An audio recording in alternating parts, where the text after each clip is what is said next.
Kami dari kelompok 1 ingin mempresentasikan pembahasan tentang dasar-dasar pemahaman studi Islam. Di sini saya akan menjelaskan tentang pengertian studi Islam. Studi Islam secara etimologis merupakan terjemahan dari bahasa Arab dirasa Islamiyah, sedangkan studi Islam di Barat dikenal dengan istilah Islamic Studies. Maka, studi Islam secara harfiah adalah kajian mengenai hal-hal yang berkaitan dengan Islam. Makna ini sangat umum sehingga perlu ada spesifikasi pengertian terminologis tentang studi Islam dalam kajian sistematis dan terpadu. Dengan perkataan lain, studi Islam adalah usaha sadar dan sistematis untuk mengetahui dan memahami serta membahas secara mendalam tentang hal-hal yang berhubungan agama Islam, baik berhubungan dengan ajaran sejarah maupun praktik-praktik pelaksanaannya secara nyata dalam kehidupan sehari-hari sepanjang sejarahnya. Penggunaan istilah studi Islam bertujuan untuk mengungkapkan beberapa maksud. Pertama, studi Islam yang dikonotasikan dengan aktivitas-aktivitas dan program-program pengkajian dan penelitian terhadap agama sebagai objeknya, seperti pengkajian tentang konsep zakat profesi. Kedua, studi Islam yang dikonotasikan dengan materi, subjek, bidang, dan kurikulum suatu kajian atas Islam, seperti ilmu-ilmu agama Islam, fikih, atau kalam. Ketiga, studi Islam yang dikonotasikan dengan institusi-institusi pengkajian Islam, baik dilakukan secara formal di perguruan tinggi maupun yang dilakukan secara non-formal seperti pada forum-forum kajian dan halakah-halakah. Dengan demikian, istilah studi Islam bisa dipergunakan di kalangan akademis secara bebas. Dapat dipahami bahwa studi Islam memiliki cakupan makna, pembagian, dan juga bidang garap yang berbeda. Namun demikian, titik tekan utamanya terletak pada ajaran Islam yang sepenuhnya diambil dari Al-Quran dan hadis secara murni tanpa dipengaruhi sejarah seperti ajaran tentang akidah, ibadah, dan akhlak. Sekian pembahasan dari saya. Materi selanjutnya akan dibahas oleh Salsabila Kamalia. Assalamualaikum warahmatullahi wabarakatuh. Perkenalkan, nama saya Salsabila Kamalia dengan nomor NIM 2120205034 akan melanjutkan materi mengenai dasar-dasar pemahaman studi Islam. Selanjutnya saya akan menjelaskan mengenai ruang lingkup studi Islam. Dalam konteks studi Islam, ada beberapa aspek tertentu dari Islam yang dapat menjadi objek studi, yaitu 1. Islam sebagai doktrin Tuhan yang kebenarannya bersifat final dan dalam arti absolut diterima apa adanya. Yang kedua, sebagai gejala budaya yang berarti segala sesuatu yang merupakan ciptaan manusia dalam kaitannya dengan agama, termasuk pemahaman masyarakat tentang doktrin agama mereka. Yang ketiga, karena interaksi sosial adalah realitas umat Islam.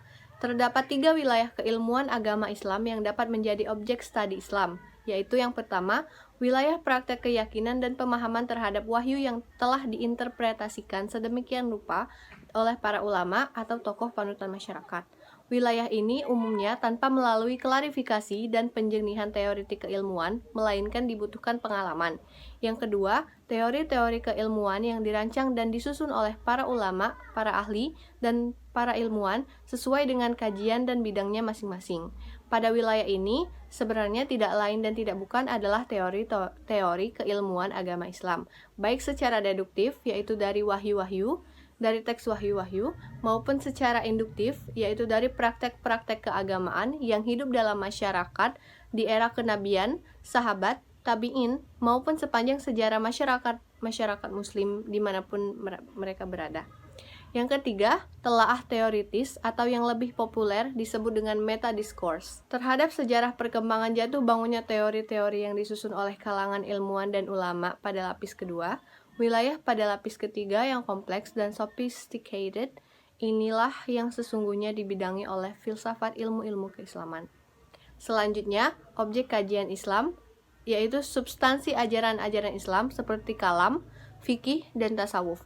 Dalam aspek ini, agama lebih bersifat penelitian budaya. Hal ini mengingat bahwa ilmu-ilmu keislaman semacam ini merupakan salah satu bentuk doktrin yang dirumuskan oleh penganutnya yang bersumber dari wahyu Allah melalui proses penawaran dan perenungan. Sekian dari pembahasan saya. Mohon maaf jika ada salah kata dan pengucapan. Kepada Allah saya mohon ampun. Materi selanjutnya akan dibahas oleh Abdul Rahman. Saya akhiri. Wassalamualaikum warahmatullahi wabarakatuh. Assalamualaikum warahmatullahi wabarakatuh. Selamat datang dan selamat menyaksikan kepada yang terhormat Bapak Mukti Ali MPDI sebagai dosen MK Studi Keislaman dan teman-teman semuanya yang saya harap selalu bahagia dimanapun kalian berada. Nama saya Abdurrahman. Di sini saya akan melanjutkan penjelasan tentang tujuan studi Islam. Tujuan studi Islam. Tujuan dari studi Islam ini sendiri adalah untuk mempermudah pemahaman terhadap Islam, tidak hanya dalam materi tetapi metode untuk mempelajarinya. Fungsi lainnya yaitu untuk melihat keislaman dari berbagai sudut pandang. Metodologi studi Islam mengarahkan kita pada cara pemahaman Islam secara metodologi dengan jalan melakukan kajian dan penelitian tentang studi Islam. Selain itu juga memiliki tujuan yaitu mampu membuat masyarakat yang hidup bertoleran, sebab adanya berbagai pandangan tersebut sehingga tidak akan timbul Islam yang ekstrim dan fanatis atau yang berlebihan. Sebenarnya apa sih arah dan tujuan studi Islam itu?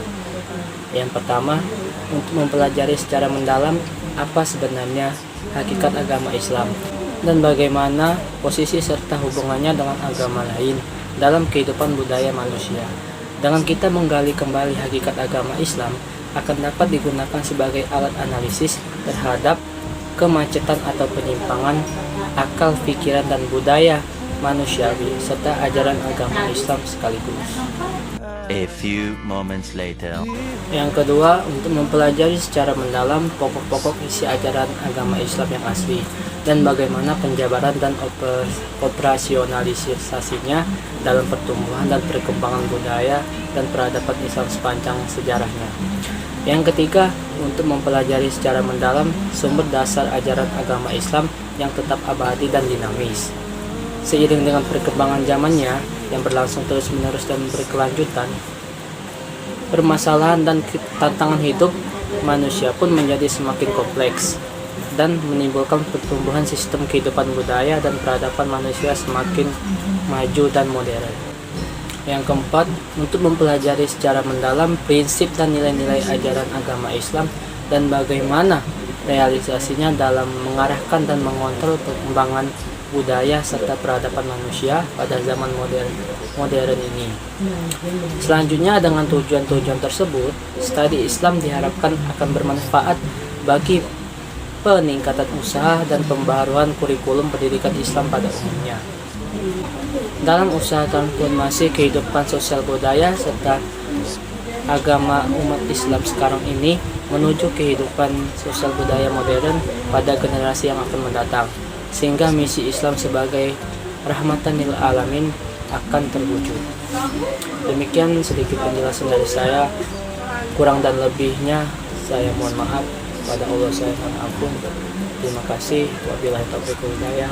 Wassalamualaikum warahmatullahi wabarakatuh.